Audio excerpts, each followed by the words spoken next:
Hey, it is currently 3 a.m. on December 16th of 2024.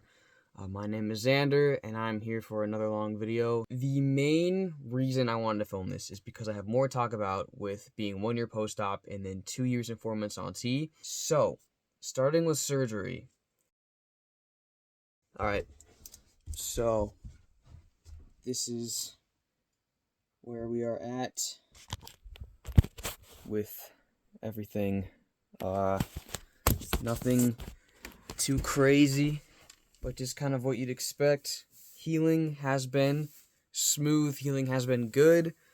I have a post-op appointment that I'm way overdue for in January. Feeling is all back in all the places except the nipples, but they are actually starting to come back, which I honestly did not think would happen. I thought I would just be numb indefinitely, and I was prepared for that, but they're starting to come back, and that's really interesting, and we'll see how that goes. There's still a slight decrease, like 5% decrease feeling like around here. Doesn't impact me at all in my daily life. There's a spot here that if I touch it, I feel it in my arm a little bit. Not unpleasant, just bizarre. The nurse had to find out what's going on, and sometimes they stay confused, and I think that's actually really funny. So one thing I wrote down is best parts / worst parts. Honestly, this is all individualized, but I feel like there's some that are obvious for most, if not everyone, who's getting top surgery. Just the lack of chest dysphoria. Some, I guess, underrated things for me personally. You don't always realize how much something impacts you until it's gone.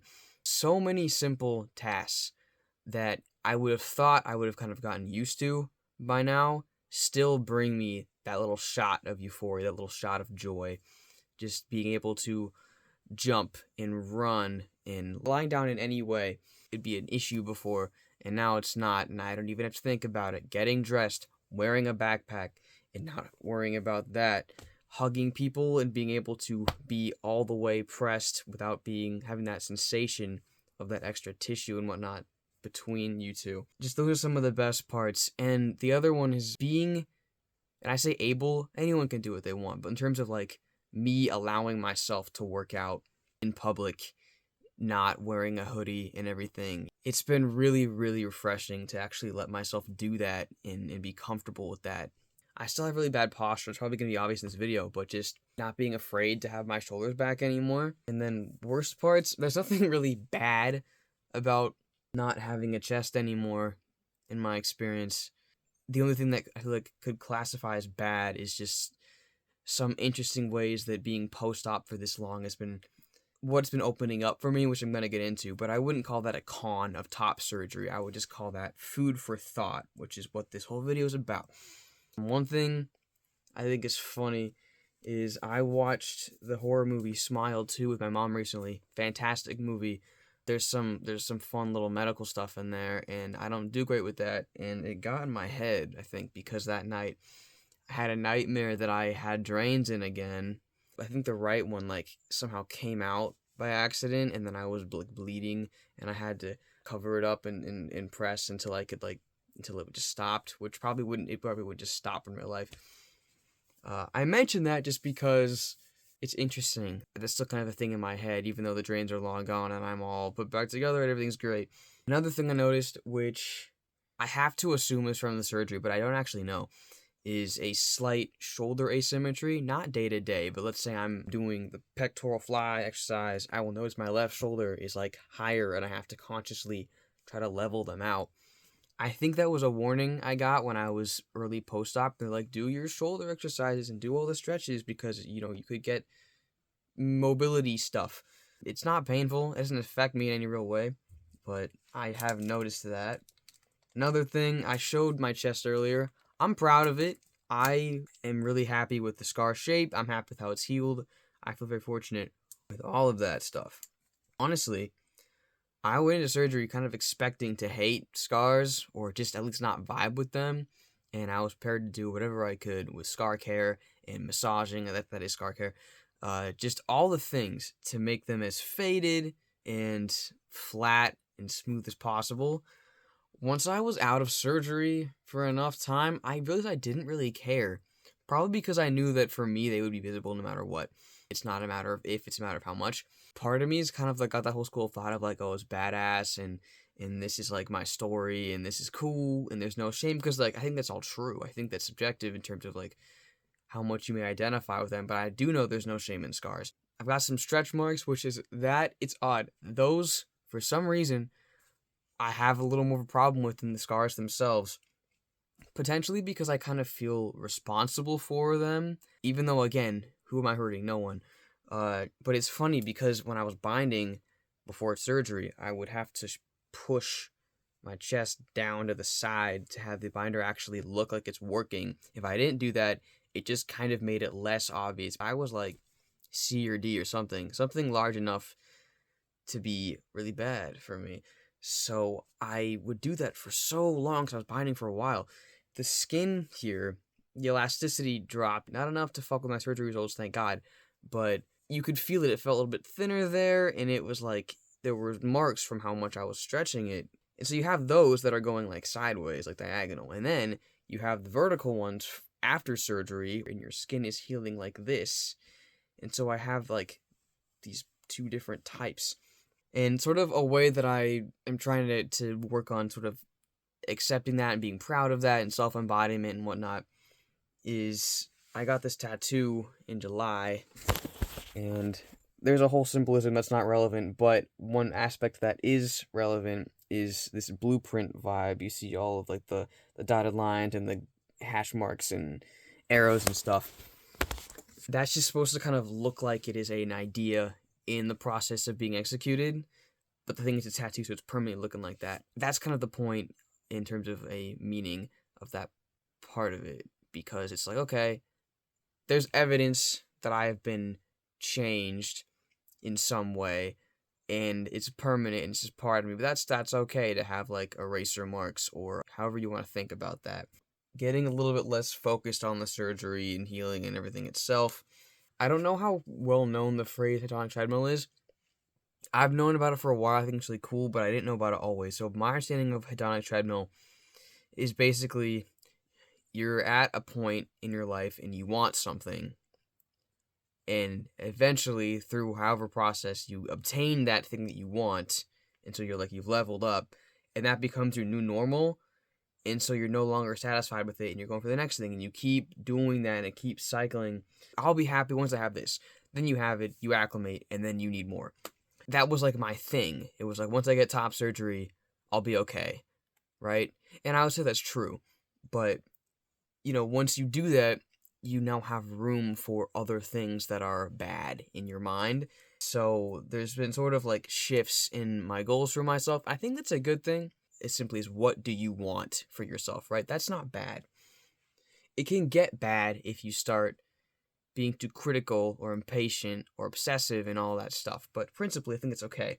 I think that has hit that territory for me, because I've noticed over the past, I guess just since college, this need that I have to constantly be like in a shift. I can't stand the idea that I am stagnant, and I don't mean that, maybe that applies to everything in general, but like honestly, I mean that like physically, and it has to do with the whole Hedonic treadmill thing I'm talking about, where it's like, okay, I gotta work out more and get more muscle, and or I gotta lose some fat. You know, I want to change my hair. I buzz it. I dye a different color. It's the same color for too long. I gotta change it. I want to get a piercing. I want to get more tattoos. I want to just be changing. And if it feels too slow, like with, you know, fitness changes, for example, that's slow. That's discipline over time. It can get difficult to be content. So that's when I start hitting other stuff that is instant gratification, dopamine, see something different in the mirror, try something new, feel like something's going on. The cool thing about the body goals in terms of like physical appearance in a fitness type of way is what I feel is attainable for myself has now broadened up significantly. I mean that both in what is physically actually possible, but also in what I consider to be realistically possible for me as a person. You know, I feel like this is probably true for a lot of folks who have a chest and they wish they didn't. Like for me, before I got top surgery, I was like, okay, that's a huge problem for me. I have other problems with my body that I want to change, but I hate this anyway. I got these things anyway. I'm not going to be going to the gym in a tank shirt, feeling okay with myself anyway. I'm not going to be having sex naked anyway. I can't. I can't stand to put myself in that position. So what's the point of trying to go in a caloric deficit and lose body fat and get to whatever I want to do? I'm not going to get there anyway. So now that that obstacle is gone, I'm like, okay, this is possible for me now. It opens up a lot of stuff, and I feel a lot more empowered and capable, and like it feels reachable, right? There's a lot of comparisons that go on for everyone. You go online and you got the algorithms, and you're just always comparing to other people. And I think there's some pretty clear caveats as, like, let's say trans masculine folks who want to look more masculine, get stronger in that way, you know, upside down Dorito, all that shit, compare themselves to cis guys, because you're not a cis guy. And honestly, I mean, there's plenty of trans masculine people who achieve things equal to and more impressive, whatever that means, than certain cis men. But there are certain differences in how that process works, and so it's just good to be aware of how you're talking to yourself and who you really compare yourself to. But then same goes for trans men, because you see these trans guys who are jacked and lean and they look awesome. And you're like, well, they're trans and I'm trans, so that should be me. So I feel more guilty and I feel more lazy or more like I should be X because of that perceived proximity to them when I have more distance from like cis men. It's good to keep that in mind, that we're all different. But it's never a bad thing to like be inspired, right? There's a difference in being inspired and being really fixated in judging yourself and all these other things.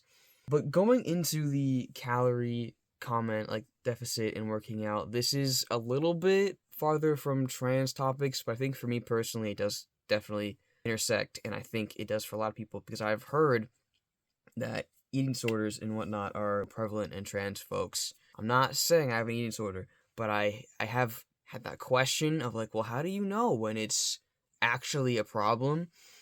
Because some things that I've been trying to do have been getting quite loud in my head. Over the summer, after freshman year of college, I did a caloric deficit for essentially the whole summer.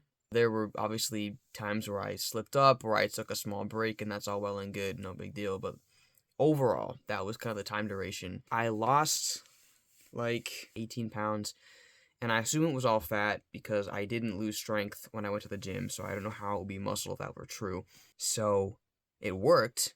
I wasn't where I wanted to be fully, but I was a lot closer. And then going back to school was a little harder to track because you don't know the brands, you don't know what they're cooking stuff with, all this stuff. So I was getting to this point towards the end of fall semester where all the holiday treats were coming out, and I was like, I can't really know what I'm putting in my body anyway, so whatever. Kind of some odd control dynamics from like, well, I'm not satisfied and I'm not able to restrict the way that I want, so I gotta prove to myself that it's okay, you know, if I don't. And I just kind of ended up, there's more to it, but like it was getting to be a little bit bad behavior. I wasn't liking it, but I was on the other end where I was eating more than I wanted. I was waking up full. I was losing satisfaction with how I looked in the mirror. And so now that I'm back home, I've been kind of hopping back on, and it's been okay mentally so far. But I say that because that was not a concern when I kind of felt stuck in the hole before, where I was like early on T and pre-op and really just like trying to make it through without hating how I looked. Now I want to love how I look, which again I think is a good thing. But it's opened up some doors where I'm just trying to learn how to manage that. And I want to talk about that because I think it's probably a really common experience, and it's okay. You know, we're doing all right. Another thing is laxative use. This is one thing that's made me wonder if I actually have a problem going on here. That's not healthy. Don't do that. I don't do it frequently at all. But another thing that I think that makes it relevant for this type of video is the first time that I can remember using laxatives was because of top surgery, because you go under anesthesia and you're healing up. You don't take a shit for a while until they're like, you should take these if you need that. So that's the reason I even had them in the first place in the house. So the next kind of subpoint is self-embodiment and disconnection. So one thing that I find interesting, and again, I can only speak from my personal experience, but I think this is probably true for a lot of trans people. It's like, why transition? If you're someone who's pursuing social and or physical transition, why? Right? A huge part of that is you're chasing your authentic self, how you perceive yourself, and you want it to match with how you are in the world, how others engage with you, and how others see you. You're pursuing self-embodiment and self-actualization. That's like the whole point. That was kind of the whole point for me. And there's other things that go into that, like confidence and all this stuff, but that's all part of the same thing for me. And it's interesting because it totally works. It totally did that. Like, I'm way happier with so many things than I was years ago. I'm actually an active force in my life now, and I want to be noticed based on how I used to think of myself and how others used to perceive me. It's polar opposite. I'm very much here for that. But another thing about that is there's this disconnect that is stronger than I think it's ever been in my life in terms of like feeling fully integrated within myself as a person. And I don't think that is purely a trans thing. I think that's just a me thing, in that my transness interacts with it to some extent. So I'm not going to go into that broadly because I don't fully understand it and it's not fully relevant to this video anyway. But the part that is, I would say, is a severing from like my past self. You have me after I realized for like the final time, the real time, because I was always a little questioning my gender from like 4 years old, I think. But the time that I actually did something about it for real, that's kind of like me now. And then the first 15 years of my life feels like me then, but it's not a me then, it's just a person then. And I have memories, but it's kind of like when you remember watching a video, you remember a story your friend told you about their life. It feels like it's not your memory, but you just know it. You know what I mean? If that makes any sense. Essentially, just that disconnect is there, and I don't like it. I don't like how it feels. It freaks me out. I hear all the time how important it is. I know the inner child is different than this, but just that importance of being wholly integrated with past, more vulnerable versions of yourself. That's important, you know? It's still all part of you. There's also a weird amount of pride that I feel when I think about how different I am. In a lot of ways, that's fine, I think. Like, if it's like, oh, I have facial hair now, like, okay, that's harmless. But if it's like a fundamental excitement, relief, or pride that comes from knowing that you are no longer that girl before, there was nothing wrong with that girl before. And if we're being so real, that wasn't the girl before. That was you before, with a different self-understanding and societal understanding. And I think that's something that I would do well to remember and kind of shift my thinking about. We don't want that deep-seated, internalized shame about the past. That's not healthy. That does not do anything good. You know, and it's odd because, like, the better that I feel like I'm doing socially as a person, the more that I perform the way that I want, and I notice I'm being perceived the way that I intend, the more mask-like I feel. And that's really common and not a trans experience. That's just like a person experience, but I think there's layers to it that can be gender-related in this context. But that's just the thing that's been going on. What does it mean to be authentic, and how do you feel, and how do you know when you're actually there?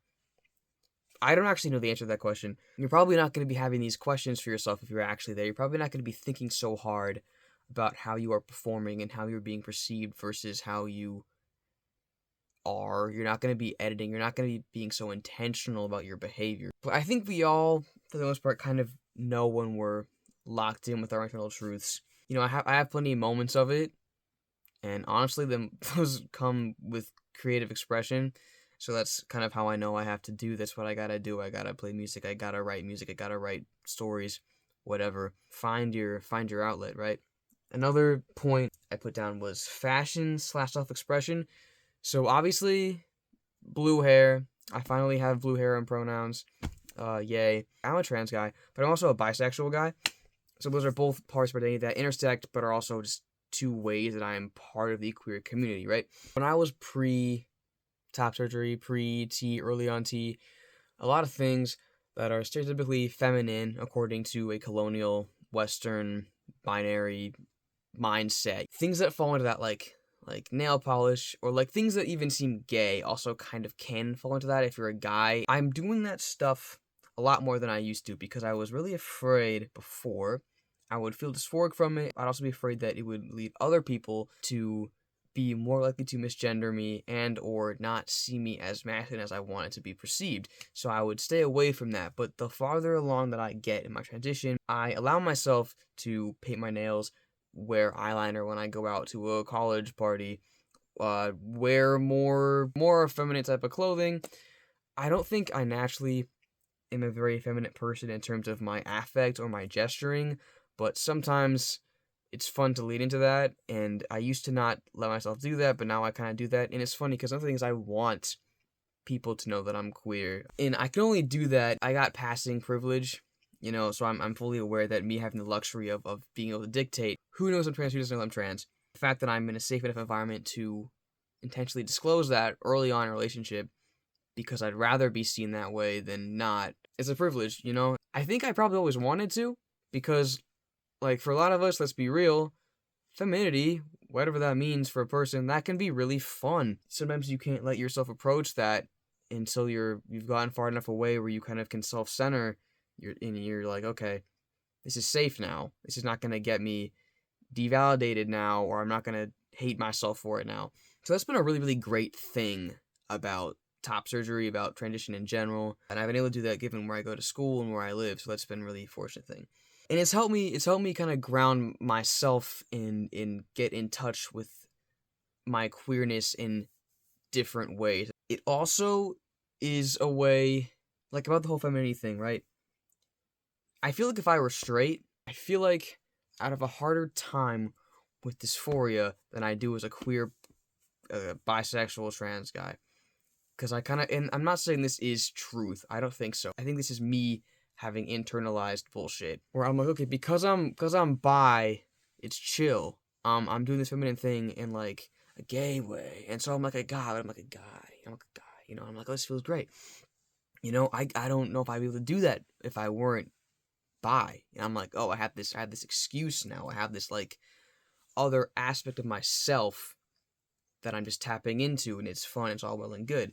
And so my queerness in a sexual orientation way makes it really fun to be feminine and makes it feel safe and empowering instead of, like, scary. I don't know if that makes sense. And I'm hoping to grow out of that where that's not even a factor. I just, like, exist and I don't worry about it. Where we'll get there at some point, right? So another full subtopic that I wrote down was perception from others. Obviously, being attractive is a completely subjective thing by nature. So when I talk about feeling attractive, I'm talking about how I feel about myself, and then also feedback I get from other people in my life. So I'm not saying that I am fundamentally attractive as a person. That's not a thing, okay? Attractive is all subjective and shit. At this point in my life, I feel like harder than I've ever felt, basically. I feel like other people see me as an attractive person a lot more than they did before, more often than I expected, and, like, it's in the way that I want. Like, it's in a masculine way, and in a queer masculine way, right? And that's just been really interesting to realize that I've been getting that feedback and been feeling that excitement and confidence and groundedness in my sexuality, in, like, the idea that I got a shot, and if you get what I mean, even way more than just last year in college. Another thing is respect from cis men, and then I put and everyone else LOL in parentheses, no, everyone else TBH, because as we all know, men, but then specifically white men, it's a level up in terms of, like, respect from other people in society. Like, I went from a white woman to a white man, and so you're gonna get white male privilege. Things that were kind of seen as expected and default before, like certain acts of kindness, or if I'm trying to be funny about something, now it's like, oh, he's funny. Like, oh, this is a kind thing he's doing. when before it wouldn't really be, like, it wouldn't be on the radar screen. It's just things that kind of feel like basic common decency or common courtesy or not noteworthy, not worth acknowledgement or appreciation get clocked for that now. Another thing that I think is really funny is that, like, the gym bro type of guy will call me boss now. I love it. It is gender euphoria every time. I'm not at a place where I can say it back to them without cringing, but I kind of hope to get there one day and just see how much I can fit into that. Not in like a toxic way. I mean, I'm not saying that like gym bros are toxic, but in terms of me getting into a mentality where I'm really trying to get that approval from like cis men and really masculine cis men, and I'm trying to be like that because there's a lot of things in that culture that can get very bad. And I notice it myself, where like, you know, when I try to assimilate in act and feel more like a guy, I've internalized some stuff that I'm not proud of, that emulate some toxicity in men. Another thing is not being like actually physically recognized by people. It's crazy when you see someone who you haven't seen in a long time and they comment about how much lower your voice is or how different you look. And I personally like it. That's just kind of a positive note. I think it's just kind of surreal because you don't always notice it. You know, you don't always clock it. There's kind of a lot of miscellaneous stuff in here, but that's what I wanted to say. So we only got like halfway through this. I'm kind of surprised. Thank you for your time.